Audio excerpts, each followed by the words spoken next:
Hello friends, আজ আবার একটি নতুন ভিডিও নিয়ে চলে আসলাম। তো আজ আমি তোমাদের সাথে শেয়ার করব আমি কিভাবে আমার গোপালদের সেবা দিই। তো প্রথমেই আমি ওদেরকে আসন থেকে নামিয়ে ওদের বাসি জামাটা খুলিয়ে ওদেরকে স্নান করিয়ে নেব। ওদেরকে আমি ফুল জলে স্নান করিয়ে নিচ্ছি। এবার স্নান করানো হয়ে গেলে ওদের গা ভালোভাবে মুছিয়ে দেব। গা মোছানো হয়ে গেলে ওদেরকে নতুন জামা পরাবো। আজ আমি দুজনকেই সেম জামা পরিয়েছি।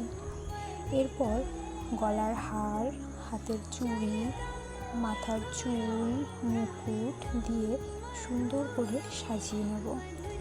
ওদেরকে সাজানো হয়ে গেলে আমি ওদেরকে আবার আসনে বসিয়ে দেব। ওদেরকে আসনে বসিয়ে গোপালের সবথেকে প্রিয় ওর বাঁশি ওর হাতে দিয়ে দেব। তারপর ওদের আসনটা সুন্দর করে ফুল দিয়ে আমি সাজিয়ে নিলাম। সাজানো হয়ে গেলে ওদেরকে আমি সেবা দিয়ে দিচ্ছি। ওদের সেবায় আজকে রয়েছে রসগোল্লা। আর হ্যাঁ, গোপাল সেবার সবথেকে জরুরি যেটা হলো তুলসী পাতা। তোমরাও চেষ্টা করবে গোপাল সেবায় তুলসী পাতাটা দেওয়ার। তো আমি তুলসী পাতা দিয়ে ওদের সেবাটা দিয়ে নিলাম। এবার ধূপকাঠি ও প্রদীপ দিয়ে ওদেরকে পুজো দিয়ে নেব।